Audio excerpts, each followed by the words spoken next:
Hi, this is Yael Hammerman, also known around these parts as Rabbi Yael. But before I talk about myself, I want to tell you about Manny Schwarz. Manny Schwarz went to his rabbi and said, "Rabbi, all my life I've wanted to be a Kohen. I finally reached the time in my life where I can't wait any longer. Rabbi, please make me a Kohen." The rabbi tells Manny it's impossible. You have to be born a Kohen. Manny was persistent, offers the rabbi a gift of $10,000 if she'd make it possible for Manny to be a Kohen. The rabbi won't budge.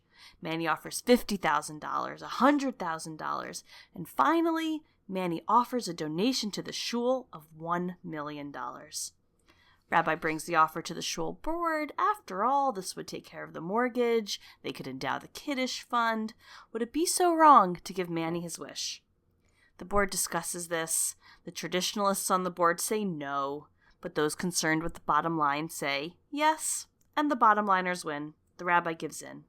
So on Shabbat, Manny is called up for the first aliyah to the Torah, the special Kohen aliyah. Gabbai calls him up, Ya'amod, Manny ben Moshe v'Shmendrol HaKohen. He goes up, has a big smile on his face, says the brachot, glows in pride with his new Kohen status. But the rabbi's troubled, a little curious. She asks Manny at Kiddush, "Why was it so important for you to be a Kohen?" And Manny answers, "My father was a Kohen.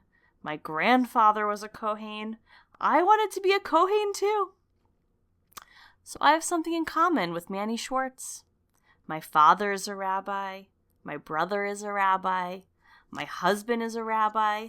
And I wanted to be a rabbi too. Many people asked me, and you might be wondering, why? Aren't 3 rabbis in one family plenty? Why should you also go into the family business? Dayenu, go do something else. Enough. You'll be a rebbitzin. Isn't that enough? I too asked myself these very questions and struggled with the answer for a number of years. In high school and in college, I was embarrassed to admit I wanted to be a rabbi. I saved it for late night, closed-door conversations. Even when I was applying to rabbinical school, I wouldn't tell anyone. I would tell people only privately and swore that they wouldn't share the news. I got inexplicably angry at my mom when I found out that she had told her friends I was applying. It truly seemed like overkill to me. Why should I also be a rabbi? Frankly, I couldn't push the dream away. Though logically and logistically, the cards seemed stacked against me, I couldn't ignore the irrational sense that this is what I was supposed to do with my life. I wanted to make Judaism come alive for adults and for children of all ages, for individuals and for communities. Also, I'm the only woman in my family of male rabbis. While I spent most of my childhood and teenage years and college years involved in Jewish organizations within the conservative movement and elsewhere, and there were some women rabbis working in the Jewish world at that time, I never came across them as in the things that I was involved with. I didn't have a role model who looked like me or sounded like me. The image in my head of a rabbi was always a man with a gray beard, probably bald, kind of like my dad. But now, this image is expanding in my generation to include many faces, and many with less facial hair. And my hope is to continue to be this different face and this different voice, the one that I didn't have growing up. I think in some ways I was destined from my name, Yael, which is from the book of Judges in the Tanakh, to have this intrinsic feminist part of me, layers of which I've been trying to uncover in new ways through the years.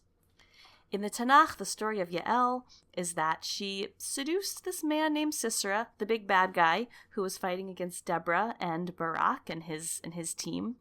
And she ends up seducing him with a cup of warm milk, takes a tent pin and a hammer, and defeats him, kills him, and wins the big battle.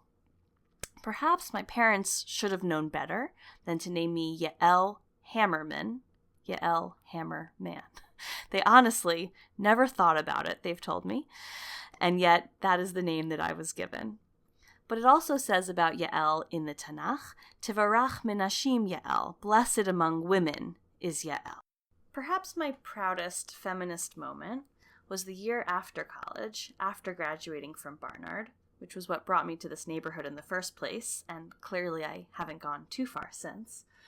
When I proposed to my husband, in the very room that had been my freshman dorm room, where we first decided that we would date each other and become a couple, like Yael in the Tanakh before me, I too have been taking my own types of risks, being strong, being blessed, fighting gender norms from the beginning, and continuing to pave my own way.